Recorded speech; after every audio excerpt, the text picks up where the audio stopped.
6 horas e 36 minutos, estamos de volta aqui no Manhã no Ar. E a gente volta a falar com o Márcio Azevedo, que enfrentou aí o trânsito na saída da zona norte de Manaus, utilizando o transporte coletivo, a faixa azul. Você sabe muito bem que ontem, né, na verdade, desse fim de semana já começou ali valer e ontem oficialmente começaram a ter multas. Inclusive, a gente vai voltar lá com ele. O Márcio já chegou? Já conseguiu chegar, Márcio? Tá perto? Como é que tá aí o teu deslocamento? Dani, eu tô a uma parada do terminal da Constantino Nery. Acabamos de passar numa parada que fica na saída do bairro de São Jorge. Agora a gente vai para a parada próxima ao Boulevard, olha, e a gente já consegue visualizar. E eu tô levando até agora 27 minutos na faixa exclusiva. Nesse trajeto, Dani, tivemos duas intercorrências mesmo, que foram veículos na faixa azul atrapalhando, mas quando viram os agentes do Manaus Trans, eles deixaram o corredor exclusivo. No mais, a gente está tendo uma tranquilidade, olha, muito grande. A gente saiu da Cidade Nova há 27 minutos. Outra situação são essas faixas, né? Que todo mundo que a gente conversou, se fossem instalados passarelas, aumentaria ainda mais diminuiria ainda mais esse tempo que o ônibus leva para percorrer da Cidade Nova até o terminal da Constantino Nery. Mas optaram por botar faixas, podiam ter colocado passarelas para facilitar ainda mais. Mesmo assim, Dani, é considerado um tempo rápido pelos usuários, que falavam, como a gente mostrou no início, diziam que levavam entre 45 a 50 minutos. Olha, a gente vai chegar na última plataforma, após a gente cruzar, aí a gente vai para o terminal da Constantino. Olha, você vê que ainda tem motorista que pega a faixa azul, mas quando a multinha dele chegar em casa, ele com certeza nunca mais vai utilizar esse corredor exclusivo. Agora, Dani, para os usuários está sendo uma maravilha, né? A gente observa que tem muita gente que está se valendo desses ônibus. A SMTU transporta cerca de 1 milhão de usuários nesse tipo de ônibus aqui por mês. Então, é muita gente transportada. Veja aí, o ônibus já está vazio. E agora sim, a gente vai chegar ao terminal da Constantino Nery. Se a gente for ver, vai ser com menos de meia hora. Eu estou com 28 minutos, agora exatamente 28 minutos. Aqui acaba o corredor exclusivo. Aqui já não tem mais o corredor exclusivo, então o ônibus tem que disputar esse pedacinho aqui do Boulevard até o terminal com os demais carros. E Dani, olha, estamos com 29 minutos da Cidade Nova, Terminal 1, e chegando nesse exato momento no terminal da Constantino Nery. Menos de meia hora, hein, Dani? Menos de meia hora essa viagem pela faixa azul. E como a gente colocou, se tivesse passarelas e o respeito total à faixa, esse tempo poderia ser ainda menor para quem depende de transporte público. Olha, tá aí, Dani. A gente acabou de entrar no Terminal 1, 29 minutos e 45 segundos de viagem da Cidade Nova até aqui o T1. Acho que melhorou bastante, conversar com as pessoas. O que você achou? Foi rápido? Com certeza, muito bom, Aí veio passar, era de 1 hora dentro do ônibus, sabia? Melhorou bastante. Agora já vai pro trabalho ou vai pegar outro ônibus? Vou pro trabalho, daqui. Isso é bom, porque você acorda um pouquinho mais tarde, sai de casa um pouquinho mais tarde. Com certeza, verdade. Como é que é seu nome? Ivani. Olha, a dona Ivani, é aquilo. Para quem depende do transporte público, Dani, é uma facilidade muito grande. A gente sabe que tem muito motorista reclamando ainda, mas para o trabalhador isso foi um grande ganho. A gente vai descer agora. Muito obrigado ao motorista. A gente vai descer aqui acompanhar todo mundo para a gente finalizar essa nossa chegada aqui no terminal. Dani, olha aqui, para a gente não falar exatos, olha, 30 minutos e 43 segundos nós levamos até desembarcar. Embarcamos na Cidade Nova, estamos desembarcando aqui no terminal da Constantino Nery. O ônibus vai seguir viagem, agora para a área central e depois volta para a Cidade Nova, também utilizando o corredor exclusivo aqui da faixa azul. Só lembrando, são 22 quilômetros agora de extensão no sentido de volta aqui do T1 até o T3. E aí a prefeitura espera ainda implantar em alguns outros locais da cidade. São 90 ônibus de 1.580 que rodam exclusivamente na faixa azul. Precisa aumentar para melhorar ainda mais a qualidade desse transporte para o trabalhador que pega esses ônibus, calor, suado, e esse menor tempo facilita a vida deles, Dani. Obrigada, Márcio Azevedo. Márcio aí vivendo essa experiência, né, que é de tantos trabalhadores, zona norte da cidade, que a gente sabe que é a zona mais populosa de Manaus. Tantos trabalhadores fazem exatamente esse trajeto. Segundo a usuária que você entrevistou, cai pelo menos pela metade, sem dúvida nenhuma, funciona. A gente acabou de comprovar. Agora, como você mesmo disse aí no final da sua participação, é preciso complementar o sistema colocando um número maior de ônibus que tenham a porta do lado da parte central, do canteiro central aí das avenidas, para não causar esse grande engarrafamento que a gente sabe também para quem usa o carro particular, porque tem ônibus parado dos dois lados da pista. Obrigada, Márcio. A gente volta a qualquer momento com você. Agora a gente vai lá para o estúdio da Rádio Acrítica FM conversar com a Adriane Diniz. Ela também está ao vivo na 93.1 e agora conversa com a gente aqui no Manhã no Ar. Não é isso, Adri? Bom dia. Olá, Dani. Bom dia. Tem aí um novo desdobramento, né? Nair Blé, que é um personagem importante no processo de cassação, de tentativa de cassação do governador José Mello, volta atrás do depoimento, diz que foi coagida, que o depoimento dela, na verdade, ela é uma vítima. O que aconteceu exatamente? Conta pra gente, Adriane. Isso mesmo, Daniela. Ela convocou uma coletiva de imprensa para dizer que não comprou voto nenhum. Só para que as pessoas lembrem da história, a Polícia Federal prendeu a Nair Blé durante a campanha. Ela é acusada de ser o pivô do processo de cassação de José Mello e Henrique Oliveira, né, aqui no TRE do Amazonas. E na época, a Polícia Federal disse que encontrou uma mala com mais de R$11 mil, uma relação de eleitores e também alguns recibos com assinatura de Nair Blé e também do irmão do governador Evandro Mello. Mas a polícia não apresentou vídeos. Ela disse que tudo estava gravado, que a polícia não quis apresentar esses vídeos até agora, não sabe por qual interesse, e diz que foi forçada a assinar uma confissão de culpa para não permanecer presa. Essa foi a declaração que ela fez ontem, mas durante essa entrevista, né, coletiva que ela convocou para dar mais explicações, ela inclusive disse que tem um acordo com o TRE para não se pronunciar e para ficar aqui em Manaus durante 2 anos, mas já faz 1 ano e meio que desse acordo, ela disse que decidiu se pronunciar porque, de citada num crime eleitoral, ela acabou sendo o principal pivô e disse que não gosta dos rumos que as coisas estão tomando. Quando foi questionada sobre por que estaria no comitê de campanha, onde foi presa com esse valor, ela disse que tinha ido lá atrás de um pastor que estaria lá e que tinha ido fazer uma oração, Daniela. Vamos mudar de assunto então, né, Adriane? Agora vamos para as manchetes aí nacionais. O ex-ministro Guido Mantega, né, que foi preso, agora teve os bens bloqueados, R$10 milhões, é isso, Adriane? Isso mesmo. Ele e mais 7 pessoas acusadas nessa nova fase da Operação Lava Jato. É o Arquivo X. Essa nova fase aponta que há um esquema de corrupção, de desvio de dinheiro de obras do pré-sal da Petrobras. Envolve, por exemplo, o nome do ex-bilionário Eike Batista. De acordo com as informações apresentadas durante essa investigação, o Guido Mantega foi preso, foi liberado já, mas teve os bens bloqueados porque, de acordo com o que o Eike Batista falou, ele pediu R$5 milhões ao empresário para pagar dívidas de campanhas do PT. Esse é o relato do Eike Batista, que o Guido Mantega nega, assim como a sua defesa também. E aí o juiz Sérgio Moro levou em consideração que, mesmo que esse dinheiro já tenha sido gasto ou esteja misturado com dinheiro nas contas dele, se misturar dinheiro ilícito com lícito, ele resolveu aí fazer o sequestro dos bens, sequestro temporário, que é o bloqueio desses quase R$10 milhões. A defesa do Guido Mantega está recorrendo dessa decisão. Outras pessoas também são acusadas desse esquema de corrupção, e Eike Batista já foi considerado pela revista Forbes o 7º homem mais rico do mundo. Hoje ele vem em declínio e responde a vários processos, entre eles aí o de colaborar com esse esquema de corrupção das obras do pré-sal.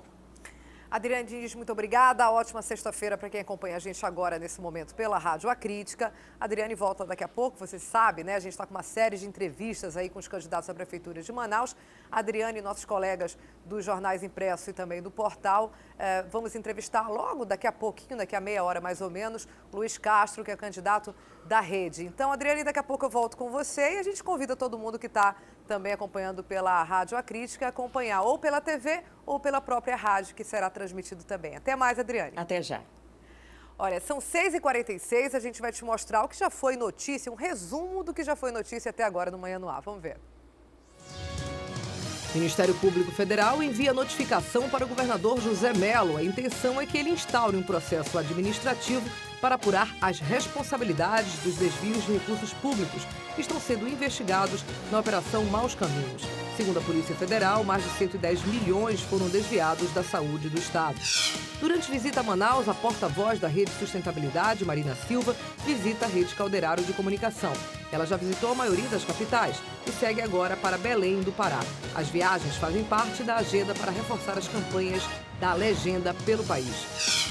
Primeiro dia de funcionamento da faixa azul nas avenidas Torquato Tapajós, Max Teixeira e Noel Núteus é marcada por uma tragédia.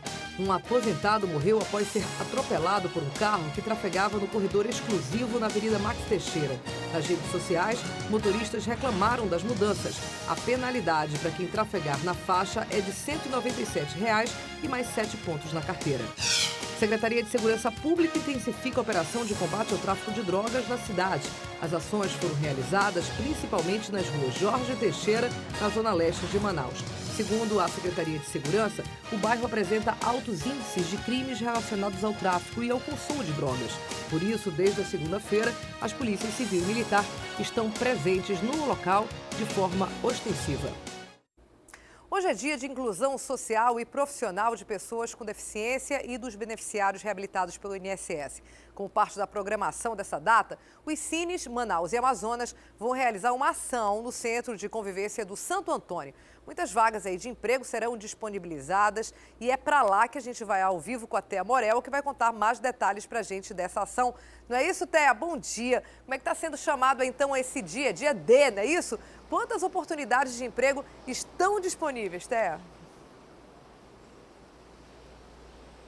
Bom dia, Daniela. Bom dia a todos. Olha, pelas contas que o Cine fez assim por alto, só aqui em Manaus, estão sendo disponibilizadas aí pelo menos 498 vagas para as pessoas com deficiência. Só a Secretaria de Estado de Trabalho disponibilizou cerca de 100 vagas para esse público. E a Secretaria Municipal de Trabalho, Emprego e Renda também disponibilizou 298 vagas, 198 vagas exatamente, o que dá aí quase um total de 500 vagas para as pessoas com deficiência. A concentração em relação ao dia D está acontecendo realmente no Centro de Convivência Madalena Arcidal, que fica na Zona Oeste. O atendimento vai ser muito específico, de 8 até as 5 da tarde, mas em todas as unidades do Cine, como aqui no centro, por exemplo, que é uma unidade que abre muito cedo, vamos mostrar aqui. Existe esse alerta aqui para as pessoas, ó. É justamente um aviso de que as pessoas portadoras de deficiência, elas podem participar do dia D, que é o dia 23 de setembro, né? O mercado de trabalho precisa ter acesso a essas vagas, precisa ter acesso a essas pessoas. E como a gente sabe, né? O Cine realmente acaba sendo, olha, hoje mesmo, agora pela manhã, vocês estão vendo, muita gente já está aqui no centro de Manaus. O Cine acaba sendo a porta de entrada para muita gente. As empresas têm aí esse acesso direto com o Cine, oferecem as vagas de emprego e o Cine ajuda os trabalhadores a saber que vaga existe dentro daquela sua qualificação profissional. É muito interessante esse dia D, porque assim, a estimativa, né, desse serviço é que em todo o Brasil, em todo Manaus, né, existam aí pelo menos 103 mil trabalhadores e 3 mil são portadores de deficiência, são pessoas que possuem algum tipo de deficiência, mas que podem ser inseridas no mercado de trabalho. Com essas quase 500 vagas, muita gente pode conseguir aí um emprego a partir de hoje, se aproveitar o dia D, que vai até as 5 da tarde. Daniela. Obrigada, Thea Morel, pelas informações. Com certeza vai ser muito útil, né? E se alguém está assistindo a gente que conhece alguém que é portador de uma deficiência, que está procurando emprego, dá logo essa dica que a Thea acabou de repartir, né? De compartilhar com todos nós. Obrigada, Thea, por enquanto.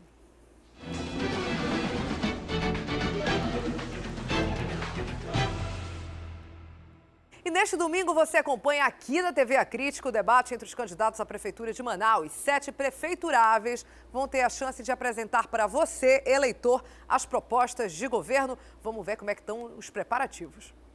A Rede Calderaro de Comunicação abre mais uma vez espaço para os candidatos apresentarem propostas ao eleitor. Arthur Neto, Henrique Oliveira, Issa Abraão, José Ricardo, Marcelo Ramos, Serafim Corrêa e Silas Câmara se enfrentam no domingo a partir das 9h45 da noite nos estúdios da TV A Crítica.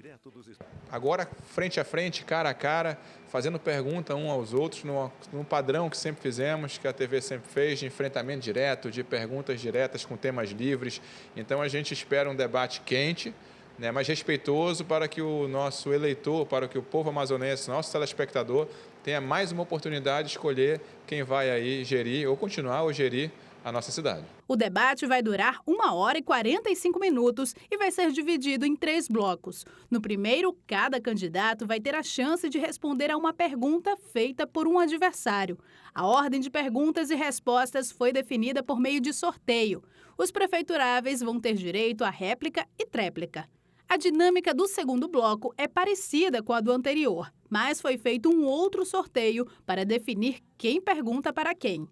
No último bloco do programa, os candidatos vão ter 2 minutos para as considerações finais. No próximo domingo estarei aí com vocês para uma missão muito importante: ajudar você, eleitor, a decidir qual candidato merece o seu voto. Quem vai ser o futuro prefeito de Manaus? O debate vai ser transmitido ao vivo e na íntegra por todos os veículos de comunicação da Rede Calderaro. Pela rádio, a Crítica FM 93.1, também pelo canal da TV fechada, o A Crítica Mais, o aplicativo para smartphones e tablets, o A Crítica Play e, é claro, pelo portal acritica.com. Todas as plataformas estão prestigiadas e o que é importante é a gente poder dar mais essa contribuição para a eleição. Todas as regras do debate foram acordadas com os representantes dos partidos, né? E o documento foi protocolado junto ao TRE, claro, né? Agora acompanhem a agenda dos candidatos à Prefeitura de Manaus para o dia de hoje. O candidato Arthur Neto apresenta propostas de governo para a Câmara dos Dirigentes Lojistas e faz caminhada no bairro Monte das Oliveiras pela parte da tarde. À noite tem compromisso com base aliada na Zona Leste. Henrique Oliveira faz panfletagem e bandeiraço pela manhã nos bairros Compensa, Santo Antônio, Glória e Presidente Vargas, na zona oeste da cidade. À tarde vai para as comunidades Parque Celebridade, Jesus Me Deu, Campos Sales e União da Vitória, na zona norte. Issa Abraão tem compromisso com base pela manhã. À tarde concede entrevista a uma rádio, se reúne com lideranças do bairro Amazonino Mendes e faz panfletagem na Avenida Altaz Mirim. À noite tem reunião com lideranças do bairro Cidade de Deus e compromissos com a base. José Ricardo faz caminhada, panfletagem e mini-comício no bairro Lírio do Vale. Depois assina carta compromisso com o movimento Pedala Manaus e faz mini-comício no Terminal 1, na Avenida Constantino Neri, pela manhã. À tarde e à noite participa de encontro com juventude e um debate no Parque dos Bilhares. Luiz Castro, pela manhã, concede entrevista ao Manhã no Ar. Se reúne com cooperativas, à tarde concede entrevistas a um portal de notícias e à noite participa de um debate no Parque dos Bilhares. Marcelo Ramos faz caminhada no bairro Chapada à tarde e à noite se reúne com moradores do bairro Novo Israel. Queiroz, pela manhã, faz uma caravana pelo bairro Educandos, na Zona Sul. À tarde faz caminhada na comunidade São Pedro, na Zona Norte. E à noite participa de um debate no Parque dos Bilhares. Serafim Corrêa tem reunião com coordenação de campanha pela manhã. À tarde grava programa eleitoral e à noite tem reunião com comunitários da Zona Sul. Silas Câmara tem reunião com o arcebispo e entrevista pela manhã.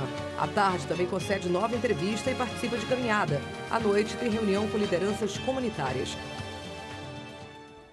A gente já volta a falar de política, né? Você sabe que daqui a pouco tem a entrevista, quando a gente passar aí o bloco, a gente tem entrevista com o Luiz Castro, mas antes vamos mudar de assunto.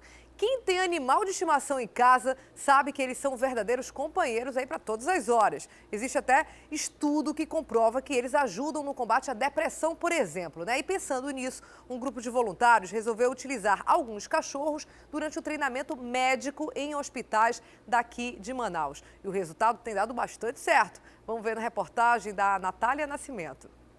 Olha essas fofuras! A vontade é de brincar, correr e fazer muito carinho. Mas não é apenas isso. Estudos comprovaram que o contato de pessoas com animais fazem bem à saúde. Pensando nisso, um grupo de voluntários resolveu criar um projeto que leva os bichinhos aos hospitais.